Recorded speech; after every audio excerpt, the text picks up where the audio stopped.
We do this too, we're bringing that fire. Talking real talk, Kentucky's on fire. From bourbon to ball games, we got that flow. On the We Do This Too podcast, yeah, you know. From country roads to the city lights, they bring the heat, man, every night. We do this too, let's make it clear. If you ain't listening, you ain't here. Welcome back, y'all. It's another edition of the We Do This Too Outdoors podcast. And as always, we are presented to you in partnership with brands that we feel represent the very best of the outdoor industry. So before we get started, we'd like to give a special shout out to Moultrie Products, Ullers Archery, Threads Custom Bowstrings, G5 Outdoors, Blackburn Apparel Company, Deer Pip Scents and Lures, Vision Clothing, Bluebird Waterfowl Company, Angry Chicken Outdoors, Alps Outdoors, and last but certainly not least, a special shout out to the good folks over at Briley's for leaving a legacy of shooting innovation. Whether you need new cameras to elevate the scouting experience, new arrows, or anything for your archery setups, clothing, scent, or whatever it may be, as a supporter of the podcast, you can use promo code WDTT promo. That's WDTT promo for 15% off anything on the website at ullersarchery.com. Some exclusions may apply. With that being said, let's dive into another episode of the We Do This Too Outdoors podcast with your host, Mr. Courtney Williams. What's up, guys? Welcome to another edition of the We Do This Too Outdoors podcast. I'm your host, Courtney Williamson. Got my homeboy Trey back in the building. Yep. This one is going to be a little bit different. We're bringing that barbershop talk to the hunting world. So the real, the unfiltered convos that happen when the cameras are off and the woods get quiet. Shit, more like getting loud. You know, I don't conversations go. I didn't lost best friends in a barbershop and get to talking. So if you ever have been in the barbershop on a Saturday morning, getting your hair cut with all the OGs in there, you're sitting there waiting, y'all get to talk about sports and whatever. This is kind of going to be like this. But before we get started, I want to shout out one of my sponsors that I do not have in the opening intro, which is Retail USA. If you've never shot one of their shotguns, you know the difference. If you have shot one of their shotguns, I should say, you know the difference. The balance, the reliability, the clean cycling, they're very hard to beat. From the early morning duck hunts to the dove fields and the turkey woods, Retail just performs. Smooth, lightweight, built to last. Very, very proud to rep a brand that understands the hunters, man. So y'all can get on Retail USA, look up their shotguns. They just came out with a little 22 pistol that I like to carry in the woods with me. They got rifles on the way. They got tactical shotguns on the way. They're doing big things right now. So shout out to Retail. Check them out. Yeah, so, Mr. Dreaded Archer, what you been up to, man? Man, hey, you know what it is, man. Just podcasting, working, trying to find time to get in the woods and hopefully put some deer in the ground. You know, I heard that. All right, man. So, hold on, before you get going, man. You talking about Retail? Hey, I'm trying to slide on that Ace. Hey, I got an Ace R that is currently in the shop at Kohler's Custom Gun Works. Shout out to Kohler Custom Gun Works. They're here in Kentucky. I got them making me like a custom Cerakote for my whole gun with my logo on the receiver. Like it's about to be fire when they get this thing back. Yeah, I'm not going to give me one bottom land and then I'll do what you do. Get mine and send it to your boys and have them drop the Dreaded Archer on that joker. Well, if you're gonna do one, they charge you more money if it's not black already.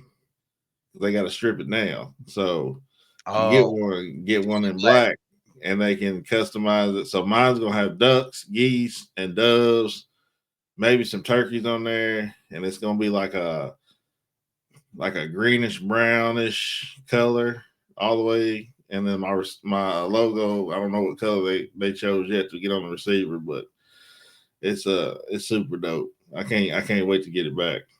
He said he's already got all the metal done. He's just waiting to do the stock. So he said he should have it done this week. So I'm gonna be doing a video on it. but it's a 12 gauge Ace R. It's their newest one. They got the Ace and you got the Ace R.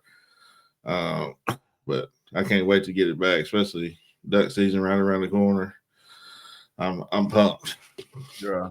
Bro, ain't it wild that like when you look at the outdoor landscape or just like the industry, like the manufacturers and the consumers, more consumers are looking at customability. I guess that's the word. Like everybody wants to have their own custom whatever. Like They do. they like a brand, you know what I'm saying? They'll go buy, for example, a bow. And I'm seeing a lot of people going to get the laser engraved, on the bow and all that. And bro, it just looks solid. Now, if you go do that, just know that bow was yours forever because ain't nobody gonna buy Yeah, it. ain't nobody gonna buy it. That's But one reason. That's one reason I should have went and got my prime done when we was in Oklahoma with my logo on it because I still have that bow and I love it because I was like, man, I want to trade it off for something else, but I was like, I can't get rid of it because it just feels so good. Yep. So I'm probably gonna end up getting one of my bows kind of customized to me, like I do my shotguns and some of my rifles. So it's custom mobility, as you called it, is big everywhere. That's why most people around here, they love them Androids, them Google phones, because you can customize them to you. You can't really do that with an iPhone. no, iPhone they keep their iOS is pretty much locked up. It's going your phone look like the next person's phone. I mean, Yep. other than what I'm saying, changing your background pictures, but as far as how your apps and everything is on there, it's all the same unless you unlock it. But then once you unlock it, you pretty much void the warranty and You do all that. you lose the protection of Apple after that. Yep. All right, bro. All right, let's set the tone. When you hear the term barbershop talk, what's that mean to you as a hunter? As a hunter, man, it's unfiltered. Like saying, first, like you just mentioned earlier, you got to understand the setting of the barbershop and the tone and the mood. In the barbershop, there is no hold barred. You know what I'm saying? It's unfiltered. You know what I'm saying? There's a little decorum, but for the most part, man, it's just kind of a free for all, and you got to get in where you get in, as far as the conversation go. So and you saying a lot of stuff that you're saying the quiet stuff out loud, stuff that people normally say behind closed doors in the barbershop. It's what I'm saying, all the safeguards being removed. You free to say whatever, and like I said, if you've been in that setting, you done seen some cats, dang near getting to throwing fisticuffs, and then as soon as old buddy get his hair cut, and what I'm saying, and they walk out the door, they best friends again. You know what I'm saying? Because it's like you leave it, like what gets said in the barbershop, it stay in the barbershop. Yep, that's it. It's kind of where it go. It's like kind of what happens in Vegas stays in Vegas type thing. Exactly. So when it comes to like, when you mention it with like archery in the outdoors and you're saying like barbershop talk, it's saying basically having those conversations that a lot of us have behind closed doors, but we're afraid to say it out in public because you don't want to get a stigma on you or you don't want to be labeled something. But it's the same stuff that everybody is saying. Just say they're just saying it behind closed doors. Yep. So let's bring in everybody from the outdoor industry that we know, from the Bomars to the Drury's, to Bone Collector, Buck Commander. So if the outdoors had its own barbershop, who would be the main person in there, like coming in doing most of the talking, you think? Ooh, if there was say it was a dreaded archer bow shop and who the cats from coming there talking, man, I'm gonna say Steve Ranella. Because I feel like out of all the people that have these big platforms, Steve pretty much is kind of out there. Him and I would say the Wrench Fairy, because like those guys are unapologetic. They say what they want to say, and it is what it is. Right. In my opinion. So in my opinion, so if you bring in everybody from outdoors, the guy that's gonna bust in and just start talking, and it's just gonna be hilarious. To me, Michael Waddell. Yep, I can see Waddell. I could also see Ted Nugent because he Yeah, I can see. he do it Yeah, now. yeah, I could. I can see. Do it I now. can see Mike just coming in. 9:30, 10 o'clock. Talking to everybody in the barbershop, and he's always gonna have a funny story. He's always gonna make you laugh. He's gonna say something to the kids. He's always gonna have some kind of new story to tell everybody in the barbershop. You know what I'm saying? That would be the guy. That would be the guy for me. Ooh, man, I just got an idea for a dope shirt. I'm gonna keep that on the DL till I get it. Keep it on keep it to yourself. We'll talk off air. Oh yeah. Now, who would be your guy? So we're sitting around the barbershop, the barber's cutting somebody's hair, Michael's talking, but you got like that one cat that's just kind of in the back, just listening to everything. Sitting back listening, that's gonna be like listening but ain't saying nothing. Listening, ain't saying nothing. He's just kind of taking it all in. He's eventually gonna say something, but right now he's just kind of taking everything all in. Man, I'm gonna say it's gonna be Scotty from Botox. Okay. I think I know he's not as big as these guys that we talking about, but I mean, if you look on them TikTok streets, he pretty much is the go-to guy when it comes to archery news and gear reviews and all that. So I'm gonna say, yeah, he's sitting in the back just watching, and just in his head is turning like, oh yeah, I'm gonna say this, and then when he start talking, he could hop in the middle of a conversation 45, 50 minutes later, but he gonna address everybody that said something on a slick. You gonna be like, damn, I didn't think he was even listening that hard. Right. Yeah. So my guy, to me, that would be kind of in the back listening to everything, would be Ryan Langerhans from Buck Commander, because like he's an ex-baseball player. He kills some monster deer every year, monster elk, but he's the guy that kind of takes in like all the information, and then like once he gets all the information in his head, he kind of starts telling his own story. That would be the guy, for me. Now, in my own personal crew, that would be Holden. Yeah. Because, somebody come in blabbing about this, and this, and then Holden sitting back here like, oh, yeah, I've done that too. I've done that. And then once they get done talking, he's going to, say his piece, get his hair cut, and he's out. You know what I'm saying? That's going to be him. That's how you do it, man. I say in my crew, it's I would say my brother, because he sit back until he can't take it no more, and then he just start going in. Because a lot of times he pretty much quiet until people start talking that BS. Like when you got that one guy who come in there and he be throwing out stats and stuff about a baseball or basketball player, and those stats all wrong. But nobody really checking. No one is fact checking in the barbershop. Right. So who would be, I guess, like the biggest storyteller that would come every week to the barbershop? Even when he ain't getting his haircut. He's just in there sitting down, just hanging out, just telling stories about, bucks he's killed or turkeys he's killed or just like fish he's caught. Like just telling stories. They might be true, they might not be true, but you don't know. You know what I'm saying? You can't really call him out because you don't know. You ain't got no proof, But the story sounds good. Man, come on. Are we talking about like celebrity wise? We're gonna go celebrity wise, and we're gonna go crew wise. All right, so celebrity wise, ooh man, I'm gonna have to say Dan Staten from Elk Shape.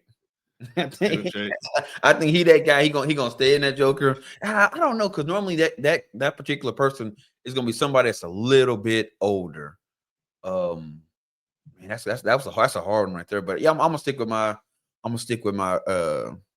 with Dan Staten. I'm gonna go Phil Robertson. Rest in peace. Because Phil's been in the game, you know, he was in the game a long time. You know, Phil's, you know, passed away on us, but I feel like Phil, he's been in the game so long, making duck calls. Like, you know, he's got some stories to tell you, whether he's just because you know he ain't gonna get his haircut. He's just gonna sit there. He's just gonna sit in there. He might be in there with Willie or Jace or one of them. And somebody asks him a question, hey Phil, what do you think about this? And he's gonna give his 2 cents, and he's just gonna keep the conversation rolling. Now, that person in my personal hunting group will be my cousin Kenny. He hunts with us. He's a pastor.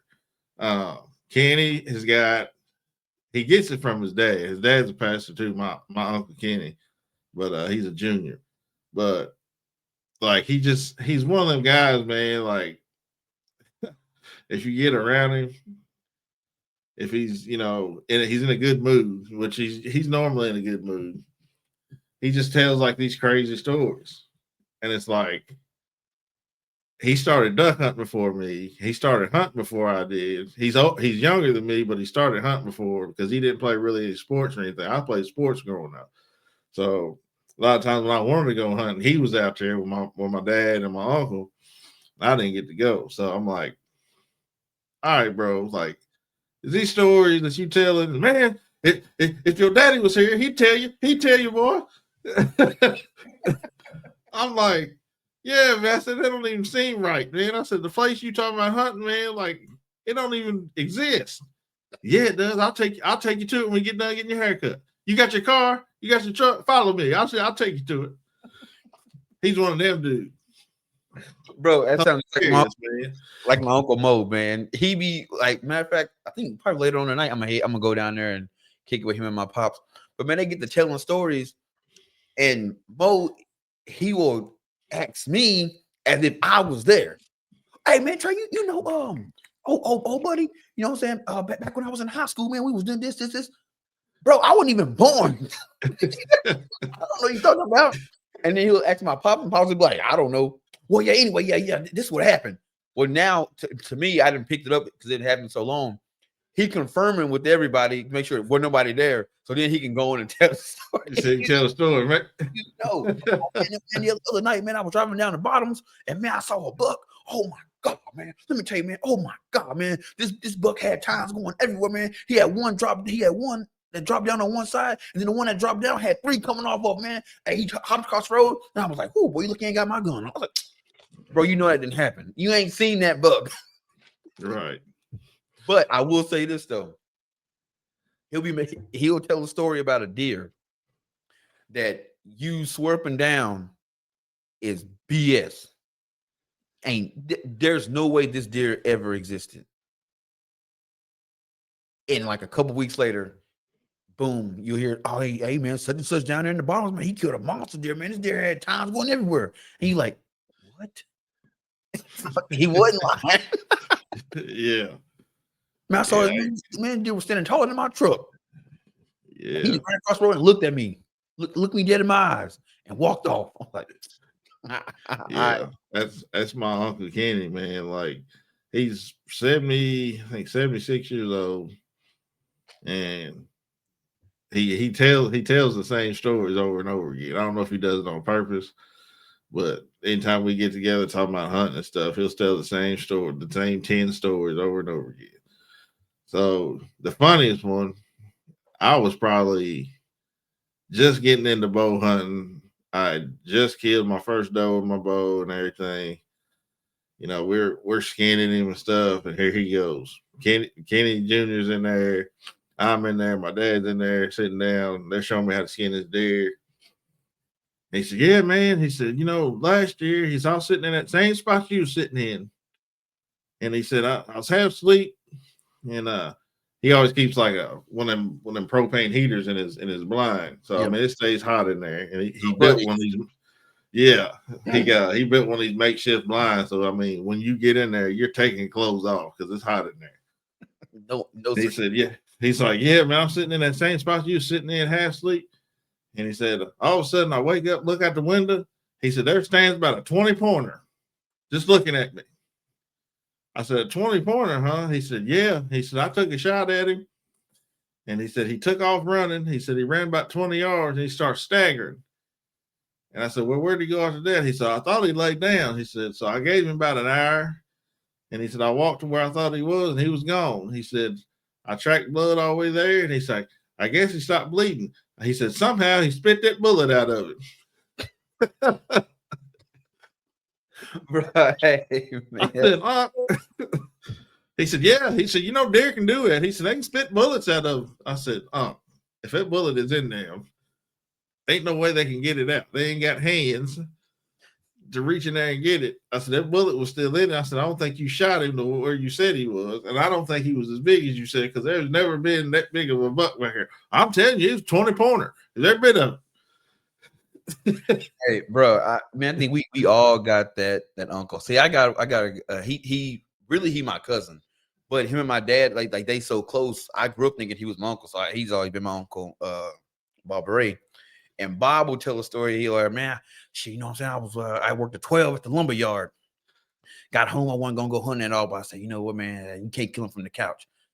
So took my crossbow, man. Got there in the stand, and I was up there 10 minutes, man. I fell asleep. And I woke up, and there was this nice 12-point, man. I'm talking about rack big as all out. And I looked at the deer, looked at the crossbow, and I'm like, man, shit, I worked at 12. And I went back to sleep. I said, what? You went back to sleep? Yeah, man, because I just thought, man, if I shoot that deer, I'm just too doggone tired, man, to drag him out. I was like, I gotta get you another day. Never saw that deer again. You expect me to believe that, bro? Like, now, I ain't gonna lie. When I wasn't hunting, and he told that story, I believed it. Yeah, man, I can see a man tired. 12-point answer to 12-point. Now that I'm hunting, and I, bro, come on now, bro, I would have shot that deer gladly and had a couple 5-hour energy drinks and got that bad boy pumped out of there. Right. Yeah, I got a bunch of buddies, man. It's like, like a day like today, had a nice cold front come in, hit everything, and Sunday, everybody gotta go back to work tomorrow. Like, hey, bro, you going to hunt? Nah, I ain't going today. Why? Man, if I shoot one, I gotta drag him out of the woods, and it'll be 1 o'clock before I get him out of the woods, and I gotta go work in the morning, man. I just don't want to be tired. I'm like, man, I'll sacrifice being tired, man, to pull a deer out of the woods. You know what I'm saying? I've called in before. I've called in, bro. It was 3 years. It ain't been that long. 3 years ago. It was Sunday. It was like probably about 15, 20 minutes before last light. Boom, group of doe come in, and I'm like, you know what? My freezer empty right now. So pop the doe. She runs, drop, all the other does run off. So she probably ran no more than 20, 30 yards from the stand. So I get down, go get her. Now, mind you, I got another deer tag. As I'm field dressing her, I hear someone walking up over the hill. So I grab my bow. The same arrow that I hit her with, got it already knocked. And another doe popped over the hill, looking at me and doing all this here. And I just, in my head, I was like, I shouldn't, because I ain't got time to take care of 2 deer. But I'm like, whatever.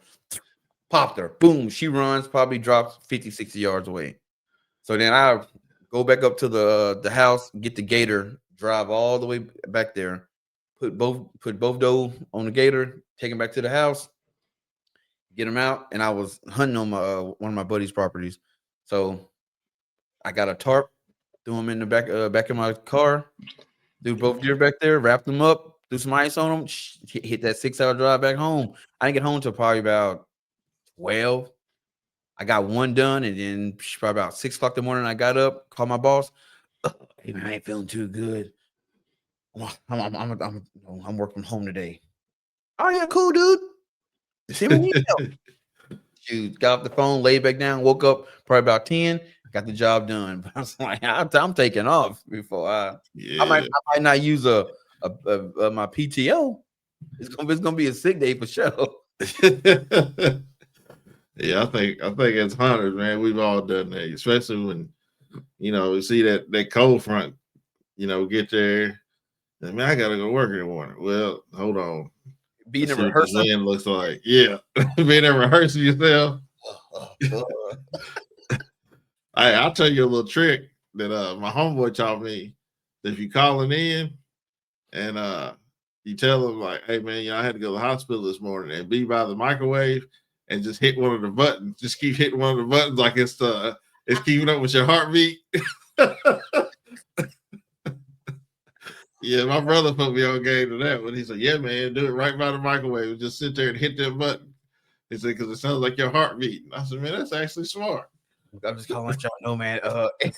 I didn't done this. Hey man, hey, I just let you know I'm just gonna get a late start today. I've been up sick all night, man. But I'm gonna come into work. No, man, no. Just stay at home, man. Get some rest. We see you tomorrow. Are you sure? I don't want to let the team down. Yeah, right. I don't want to let the team down. I don't want to put somebody in a bad position. I don't want the team down. No, you go and get some rest, man. We'll see you tomorrow. All right. Get off the phone. Sometimes I didn't get off the phone, and I didn't convince myself I'm sick. I lay back in the bed. As if he can hear me. And then probably about 15 minutes later, I get on out of bed. That's crazy how that works, though. Like when you do call in, you know what I'm saying?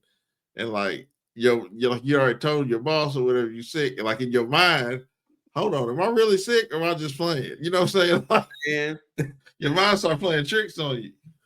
but I didn't call one of my homeboys. I knew he had called in. I didn't know what he had told our boss. So I call him. He goes awesome. I say, man, you good? Oh man, I ain't feeling too good, man. Call in today. I'm like, oh shoot. I said, yeah. I said, I didn't know you was sick. Oh, you ain't talked to the boss? Said, no. Oh yeah, man, I'm good, man. What's good? You ain't gotta pay for me, bro. I ain't talk to our team. That's Hey, boy, hilarious. hey, cats be going an extra mile, boy, to get off. So, what would you say would be that one thing that hunters would say, like, let's say off mic, that they would never say, like, if a camera was in their face? Ooh.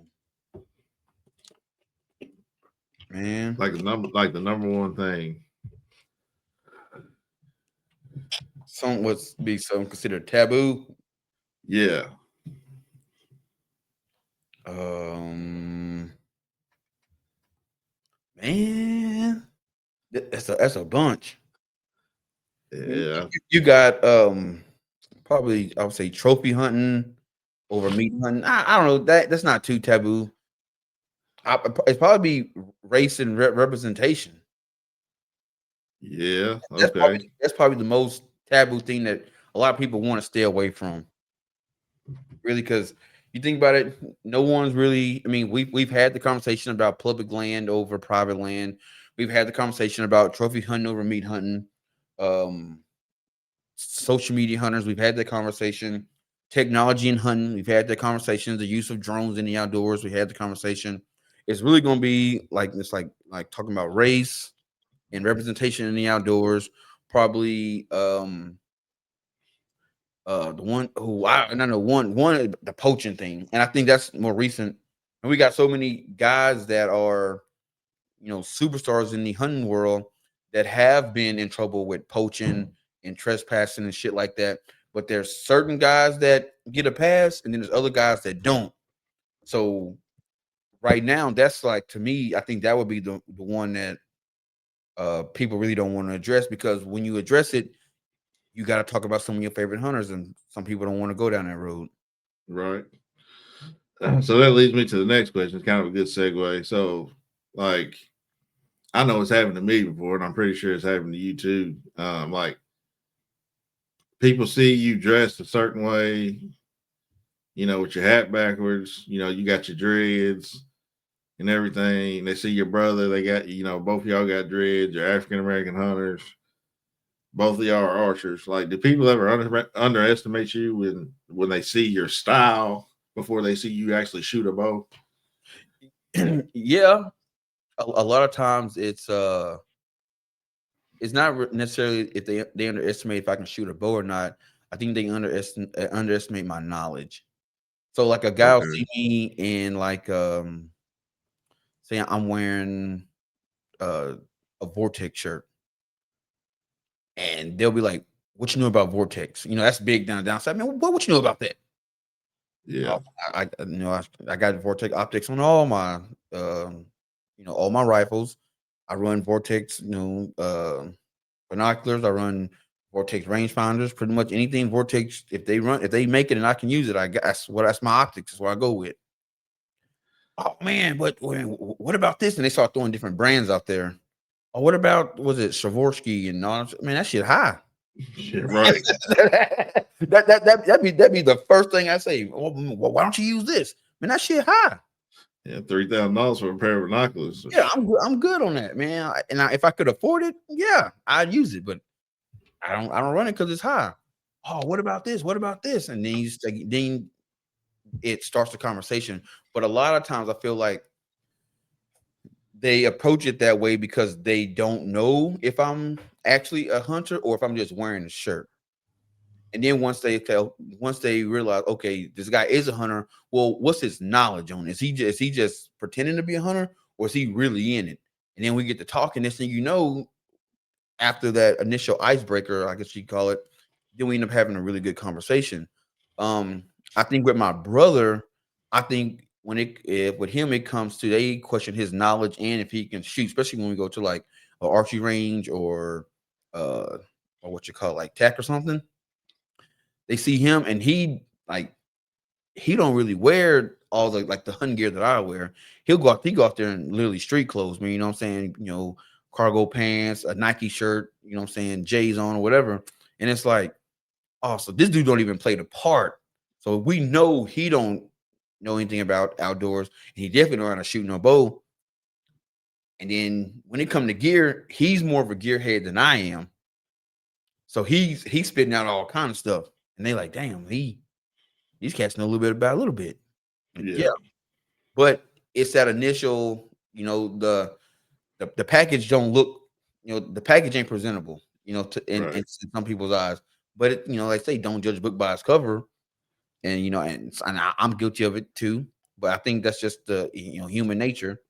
But yeah, it's just I don't think they underestimate me. It's just like they just don't.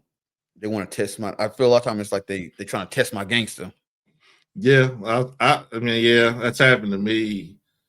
So if I if I'm at school, I've usually got on khaki pants or some type of khakis, black khakis, light khakis, and I got on a pair of J's. Because I don't get to wear them a lot. Because I usually wear boots. So I'm wearing J's most of the time. I'm like that cool teacher that's got all the J's at school. Like it's hilarious. Yeah. But like I'll get out of school and let's say I got to stop at the gas station or something, get gas. There might be like a hunter next door or getting gas right next to the pump. He'll have camo on. I'll strike up a conversation with him. I was like, yeah, I'm going this afternoon. I said, I'm about to go home and change clothes now. And they'll just kind of look like, you hunt? Then I'll give them one of my cards. They're like, oh, you got a podcast and everything. Like, yeah, check me out, man. I said, yeah, I just got off work. I said, this is my work, my work attire. I said, but if I got on my blue jeans, my boots, like my shirt, like you said, like a Vortex shirt, something like that, I usually don't get checked. Yeah. But it's usually if I got on stuff like I got on today, like my San Francisco stuff or, my Jordans or whatever, and we strike up a conversation about hunting, if we're in academy or somewhere, I'm like, oh, does this guy really know what he's talking about?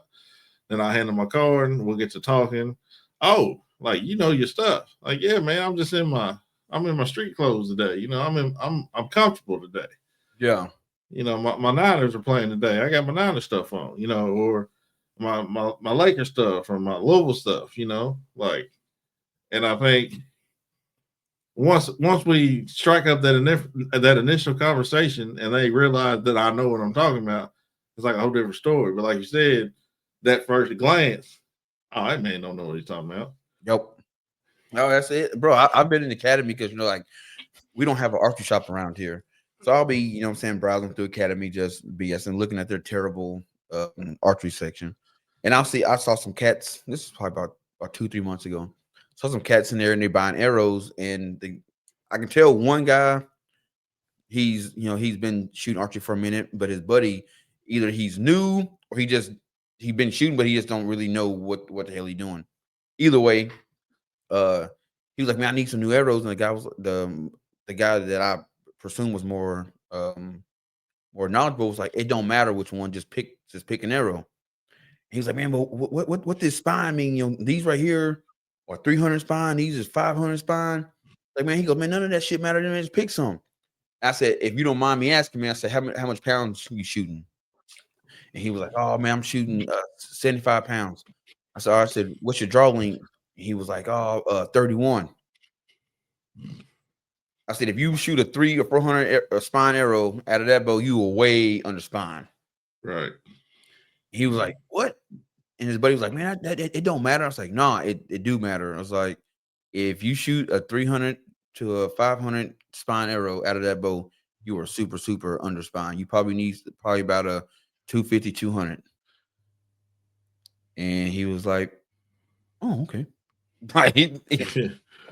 I said, you could probably get away with 300. I said, but with that draw length, no. I said, I shoot 75 pounds and my arrow a spine 300. I was like, but I got a short draw length too. And then we got to talking, and one buddy was like, man, you know a little bit about archery? I'm like, yeah. I said, dude, I shoot all the time. I said, I'm just now getting in my archery journey where I can start talking, specs. Normally I don't. I don't too much care about the stuff. There are people that out there that take care of that for me. If I want arrows made, I know I can hit up Dustin and say, hey, I need arrows made. He asks me some questions. I give it to him, and boom, arrows come in the mail. Right. I know they're gonna be good. They're Gucci. I don't need to worry about that. But he do give you a nice sheet to get all your stuff for you. Oh yeah, for sure. So I keep that on deck. And I study that. And then I'm like, okay, this is what this is for. This is what this is for. Cool. So then I kind of build my lexicon up. So then when I do go out and talk it, I know what I'm talking about. Yeah. Yeah, Dustin definitely hooks you up, man. He definitely studies that stuff, man. Definitely, if y'all need any arrows made, head over to UllersArchery.com. Check them out. That's Ullers Archery, ULLRS Archery.com. Dustin Lavelle, great guy to deal with. Build you some custom arrows. He'll get on the phone and actually walk you through everything. Yep. So it ain't one of them things like you just put an order in online and wait, 12 days or whatever. Like, he's gonna get on the phone, he's gonna talk you through it, what you need, what you're looking for, all the way from your vein color to the color of your arrow. If you want wraps, like he's the truth. So yep, all the components. Shout out to Dustin. Shout out to him. So what's one thing that you wish more people in the outdoors understood about our journey as outdoorsmen? That is just like theirs. It sounds so cliche, like, oh yeah, like our journeys are the same, but they are. You know what I'm saying? Like, you just started earlier than me. That's it. Yeah. But I have the same passion for the outdoors as you. I love venison just like you. Like it is. I don't know. It sounds weird to say, but that's the truth though. And because a lot of people, when they say, well, how'd you get into it?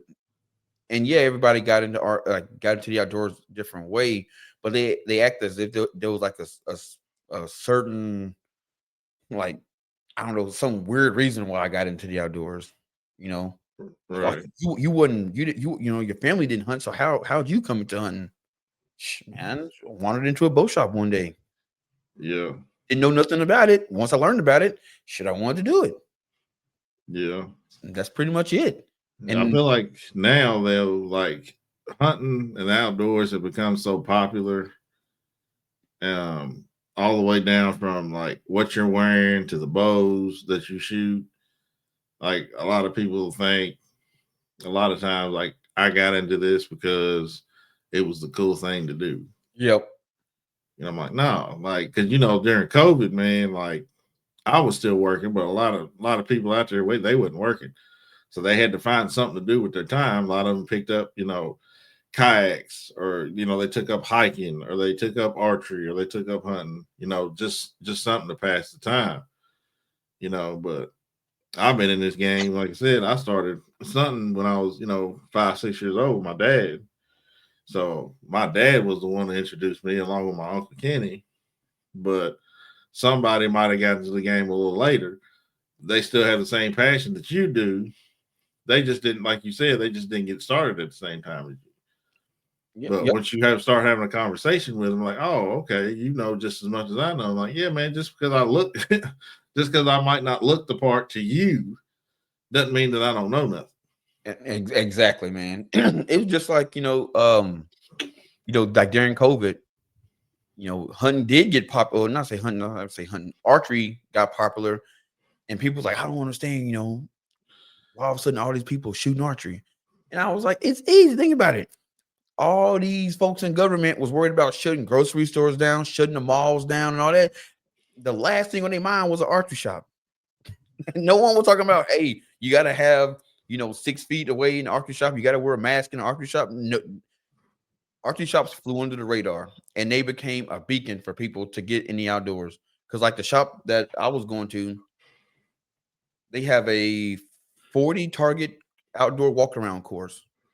Well, if you where the shop is located is right off the interstate. So when you're on the backside of the range and people are driving by the interstate, you can see people out shooting. Well, what happened is you started seeing as you drove by, you start seeing more and more and more people at this range. And there was times where I'd be in the shop and people was like, oh man, I've driven by this thing, 5 or 6 times and never been back here. So cool back here. What do y'all do? Oh, we're archery shop. The people you seeing out there, they're on the range. Shoot, what's the range? Oh, we got 3D targets set up out there. And you kind of tell them, oh, can you give me a tour? Yeah. Give them a tour. And by the end of it, they ready to buy a bow and they ain't even shot one yet. But they just know I can go outside and do this. I can do this inside. There's no restrictions here. Nope. And it became a beacon, at least in my area anyway. And so that's why the numbers were going up. Like during the pandemic, bro, the shop couldn't keep bows in. Yeah, you're right. You couldn't keep them in. I mean, it went from people was coming in, boom, all the Matthews is gone. All the PSCs are gone. Then guys come in, oh man, I'm looking for a Matthews V3. Oh, phase 4, Matthews phase 4. Man, we all out of phase 4s, man. But we got Bear. But shit, then all the bears get sold. Oh man, I'm looking for somebody so I can buy a bear archery bow here. And we got the bears, but we got mission, and all the missions gone. Next thing you know, there ain't nothing there. Right. Now, everybody's trying to get their hands on something. Thank you. Now they're having a hard time getting them in. Then that's when the what you call it, the consignment bow started going. Then people coming in want to trade bows in and all this stuff, sell their bow back. All right, cool. We taking them, and as soon as we buy 3, we selling 3. So it was just it was a good time for the shop in Sioux Falls. I know that from just being there. Yeah, but it was good time for my shop too, because like we go in there and like you said, the shop that I went to mostly right up the road from me before I met my boy Dylan. He's a Matthews dealer, sells bear bows, kids bows. I mean, he was coming there, those Genesis bows were flying off the shelf. Couldn't keep a Matthews in, couldn't keep bears in. It got to the point where it was like, man, I ain't got nothing right now. I'll have something next week, but I got these crossbows back here. Like he was starting to sell crossbows because like everything else was sold out. Yep. And he said I might have, some guys come in later with some bows that they're trying to sell back in. So he would literally, on his days off, which was usually on Mondays, he would drive around like our little, so we got like our little region basically. He'd start from where he was and kind of drive around and make phone calls like, hey man, you got any bows I can buy from me? So he was buying 5-6 bows used, taking it back to the shop, post them, hey, I got these in. Next day, them 5 be gone. So he had to do it all over again. That's how it was, man. That's how it was. But it was a good time and it was a bad time because I Mhm. felt like at that time, you had a lot of people who had a lot of money in their pocket and nowhere to spend it, and the prices kind of people started charging a little bit extra for stuff. They Oh didn't people yeah. had money in their pocket, and once the pandemic ended, the prices didn't go down. Everything stayed where it was. Yep. That's it. They COVID messed up everything. Oh yeah, Everything skyrocketed from cars to side by sides, four wheelers, tree stands, everything.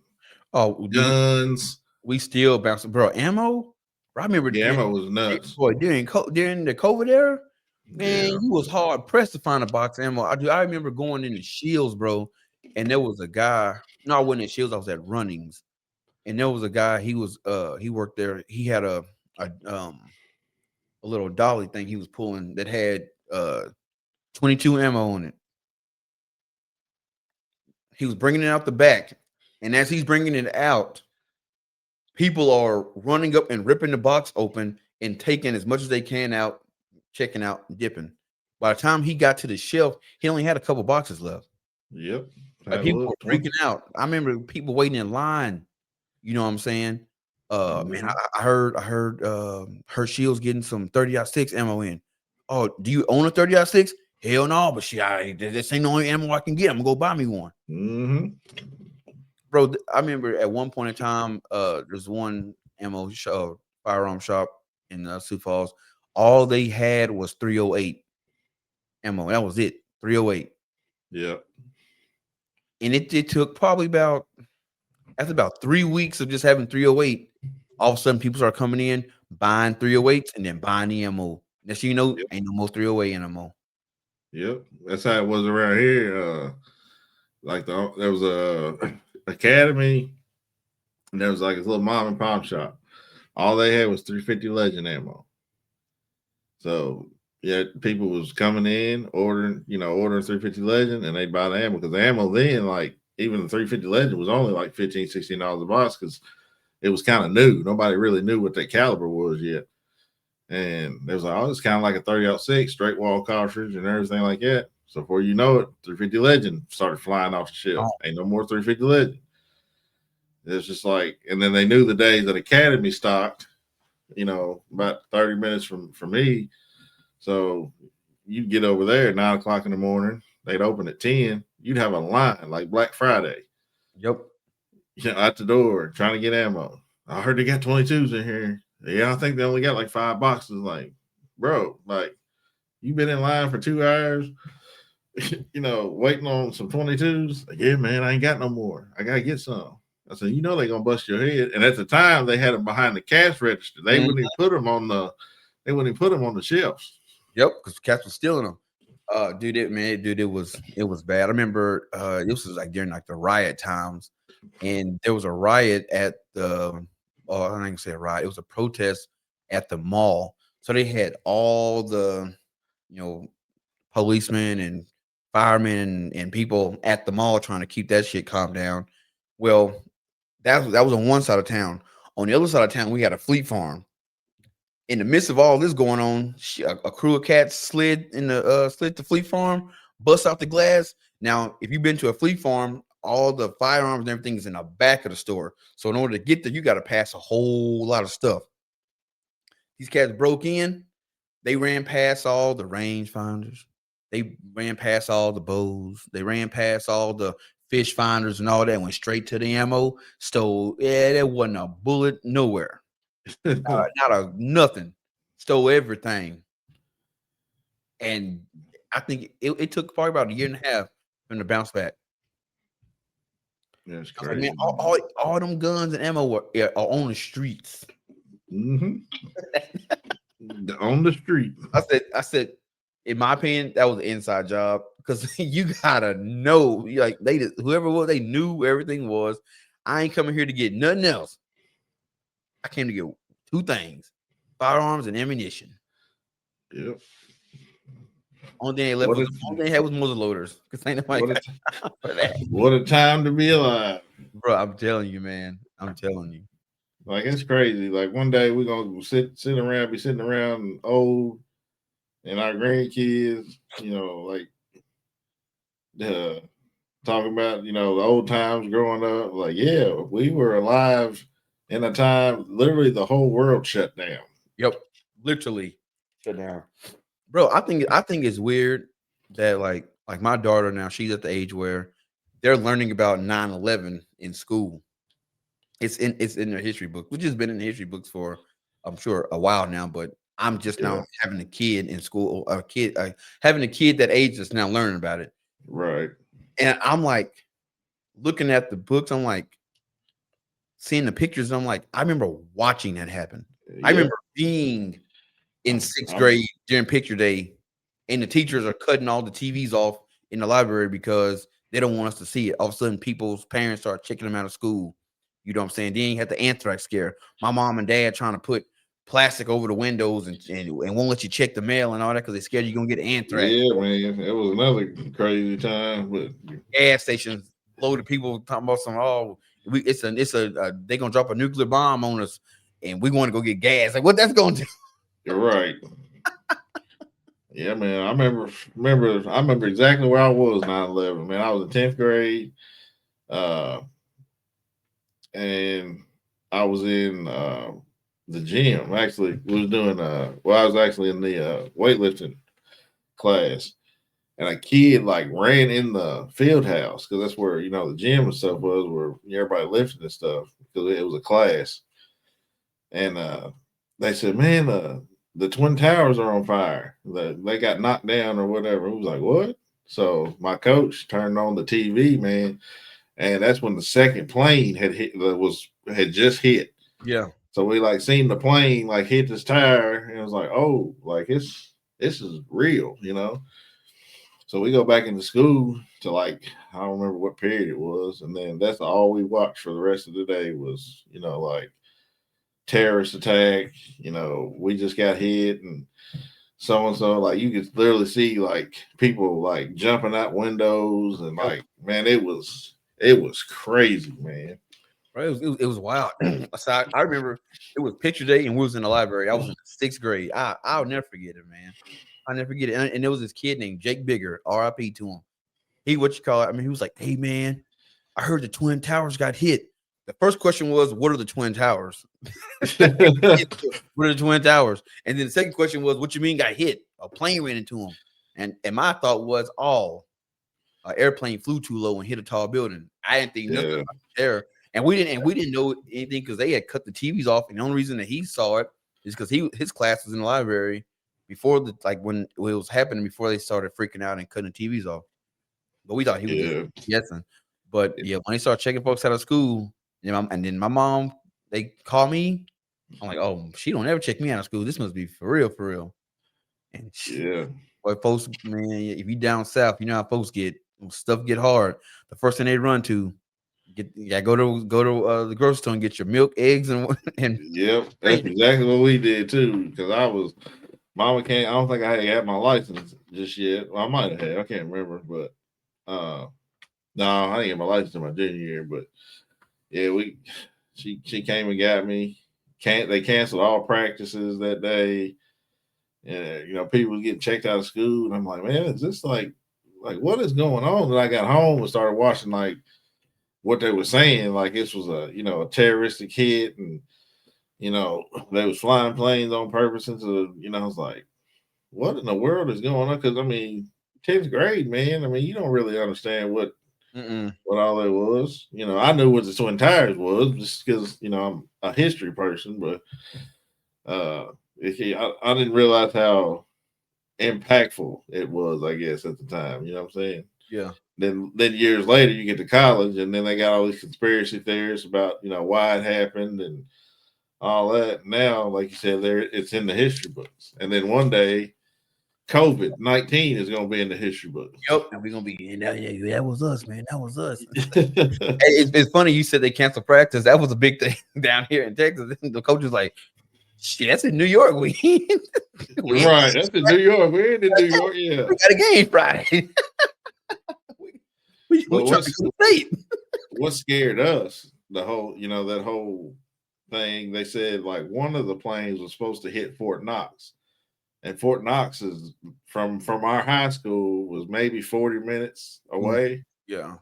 So everybody was freaking out. Like, man, if they'd hit us, this. Then I was like, yeah, man. I said, it's that close. That's when they put the big rails up, Fort Knox. So if something happened now, they put these big guard tires and hit this button, and it's like it's bad. So I was like, man, that could have been real bad. But Yep. But but what's crazy though about that time, and we'll probably never we'll never have this kind of unity again. But bro, for that little bit of time, I say probably about year and a half, 2 years. Damn, man, it wasn't no you black, I'm white shit. It was literally, hey, we all Americans, we in this shit together. Everybody riding around with American flags on their pickup truck.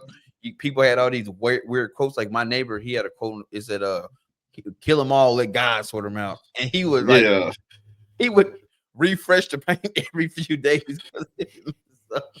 Yeah, man, that was a time to be that. Like, yeah, that's what it was, though, man. Like, we was all American, flags and everything. It was all American, with no black, with no white. The American. They hit us. They hit the home team. Let's go get them back. Y'all gotta get our get back. Yep. I'm proud. I remember.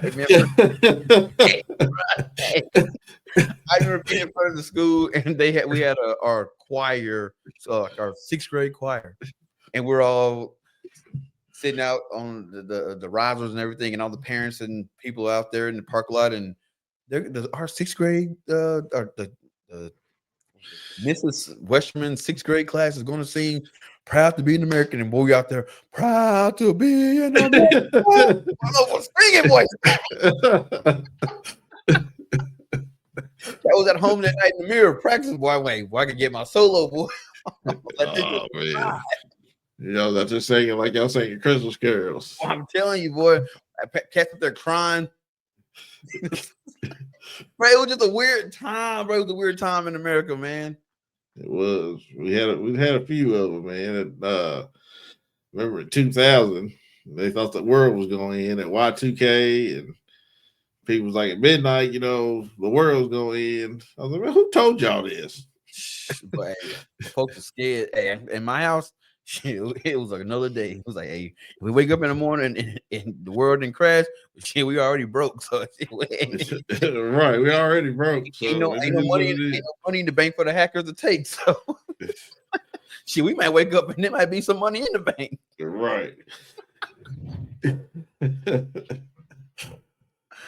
Oh boy. But no, man, back to the barbershop stuff, man. So I guess what will be your one piece of advice that you give a young hunter, but barbershop style? Man, don't worry about all the bullshit, man. If you figure out if you want to get out and hunt, and you want to put some meat in the freezer, skip all the BS about, oh, you got to have the best bow, you got to have the most expensive rifle and all. Man, get you something that's functional and go out there and hunt. Let that other shit come into place down the road. But the first thing is to get out there and hunt. Get out there in the woods. That's it. Like I get tired of hearing this. Oh, if you're gonna hunt and you can afford it, go flagship. Man, look, if you're getting into it, don't go buy no damn flagship bow. If you get in the rifle hunting, don't go buy no Kimber 308, whatever. Don't. No Christian arms. Yeah, that shit look cool and they work. For the price, they better work. But you don't need that. I think when it comes to the outdoors now, we've become, this is what you need to be successful, and that's not the case. And anytime someone says you need something, in my eyes, all you trying to do is sell me some shit. Mm-hmm. I agree. Yeah.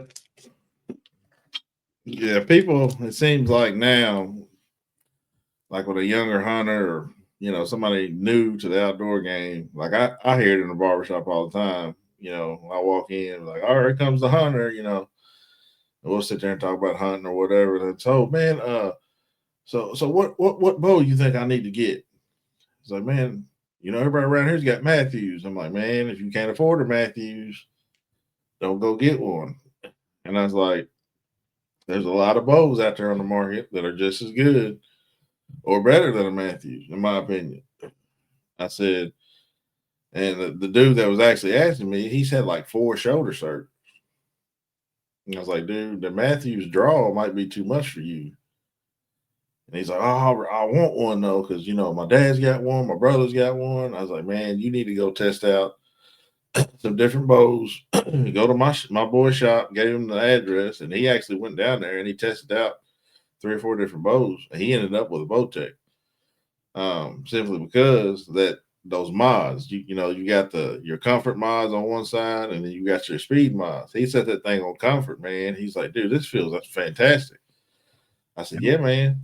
And he said he got home and his daddy and brother was like, man, you got this old Walmart bow, and he's out shooting them right now. Yep. So go do your due diligence. Just because somebody's got something that you think you might want, go shoot it first. Whenever I get that question, man, what bow I want to get in the hunt, man, what bow should I get? And I say, get a bow. Get a bow first, and then we'll get the going through the different brands. But the first thing you do is just go get one, and then like in 2025, I don't want to hear this shit about if you got a Bowtech or a PSC and your homeboy Matthews guy, he talking about, oh man, you got this Walmart ass bow. Oh man, look here, bro. Right now, Matthews it's been a long time. They have not been the most expensive bow in the market, and and now you starting to see the conversation shift because even though Matthews is the big dog and they lead the industry and market share. Now they don't have the most expensive bow anymore. Now it's not about having the most expensive bow. Now they just stick with the brand. Oh, it's the brand. Well, a couple years ago you was talking about price, but now they've been outpriced. Now it's not. It's about performance. Shouldn't it have always been about performance? Mm-hmm. But people move the goalposts when they don't support their narrative and what they're trying to spit. But so I'm one of those guys. I try to keep it straight with cats. I ain't trying to sugarcoat nothing. I'm not trying to tell you that you're not going to be successful if you don't use a certain brand or a piece of equipment. Nah, man. Dude, going back to hundreds of thousands of years ago, bro, these cats was using a stick and string, or stick, some vine, and and another stick with a rock on it. Right. That was a bow and arrow. And they was putting down shit way bigger than what we killing today. So if they could do that with stick and string, shit, we can do it with what we got with aluminum cables and cams. Yeah. If the archers back then had what we had now, shit, there wouldn't be no animals left. No, they'd be, man, yeah, they'd be rocking and rolling. Yeah, that brings me to my next point, though, man. You kind of hit it. Outdoors, we call ourselves, a brotherhood, but you got social media is such a big thing now. You got a cat that might have been his first deer that he killed. He kills a little spike or a little 4-point or whatever, and you got people in the comments like blasting him, for shooting that little buck or whatever. Like, how do we keep that negativity out of the brotherhood so people will see what we're really about? Man, well, one, you're never gonna keep the negativity out because there's some people that live and thrive, and they live and thrive by being negative. So I know cats that they just comb social media looking for a problem to have with somebody, which is just stupid. But I mean, honestly, just don't pay no attention, because the only reason that people do that is to, what they say, content farm, or to engagement farm, just to drive engagement. But just don't give it no attention, man. Like, I got a homeboy, a couple years ago, he wanted to get into hunting. He want to shoot no bow. He want to shoot a rifle. So he goes out, get a rifle, end up getting permission to hunt on some private land, ends up shooting the first doe that comes out. Dude, he was excited about it. Posted it online. Oh man, you shot that little dog. Oh, that's just a little doe, man. why you didn't get a buck? You got that big old gun, that expensive gun. Why are you shooting a doe? Bro, he was just trying to put some meat in the freezer because he was tired of asking people for it. Mm-hmm. You know what I'm saying? And that was an experience that he got to share. That was his first deer hunt, and it was also his son's first deer hunt. You know what I'm saying? So to him, that's a memory that he made with his son. They both got his son didn't shoot a deer. He just went on the trip, but that's something they'll talk about forever. Hey, Dad, remember when you got your rifle and went out on your first hunt and got a doe? Yeah, man, doe show tasted good. Yep. You know what I'm saying? Like we like to scream out this brotherhood shit in the outdoors, but in all honesty, man, no one tears you down faster than another person in the outdoors. Like honestly, in the outdoors, you fighting two fronts. You fighting somebody, that doesn't believe you should be able to hunt. So you got the anti-hunting groups and all that. They sitting there, trying to get laws and bills passed and shit like that to stop you from hunting. And then on the other side, you got somebody who's, in your inbox talking shit to you because you shoot a damn Bowtech. Right. Yep. The only time that we ever seem to have unity on anything is when the anti-groups or somebody trying to pass a law to stop the shit. Other than that, we really ain't united as we say we are. It's we're broke. We're a small group that's broke into all these little splinter cells. So you got you got your when it comes to archery, you got your traditional guys. I don't mess with nobody if they don't shoot traditional. Cool. But then within that traditional group, well, I shoot traditional, but I don't use no sight. So I don't fool with the traditional people that use sights. Yeah. So now they got their little infight. Then it's the tradition guy. Then you got your compound guys. Oh, I shoot compound. I don't care about crossbow guys. I don't care about guys that shoot recurve traditional. All right. But then within the compound group, oh well, you use Bowtech. I'm Matthews, UPSC. And then even in that group, well, you might be a Matthews guy, but you shoot a spot hog. Well, cool. Well, then other Matthews guys is on your ass because you don't shoot UV. So it's just constantly infighting. It's like you can't win at all. It's constantly infighting and tearing each other down. And people like, oh, well, it's just we ribbon. I'm just giving them a little shit. I don't mean nothing by it, but when I go back and read your comments and all that, it don't sound like you was just ribbing them. It sound like you had some heat behind that. You had some. Yeah. You're saying it with your chest. Exactly. You had some beef behind it. So, then you got public land over private land. Public land guys is like public land guys are like those guys that been to war. Them guys that always try to tell you, man, you don't know what I seen. Yeah. It's hard out here. Or them old deacons in church. You don't know like I know. That's what it's like. And they look at private land hunters as if they like this like the high class. Like you privileged. You got a silver spoon in your mouth. You got your own land. You ain't got to share nothing. Look here, man. It's hard out here for public land hunters. Man, it's hard for any hunter, bro. I don't care where you at. Public is there a difference between hunting public land and private? Yes, just on pressure, but it's still like you still got to hunt. Yeah.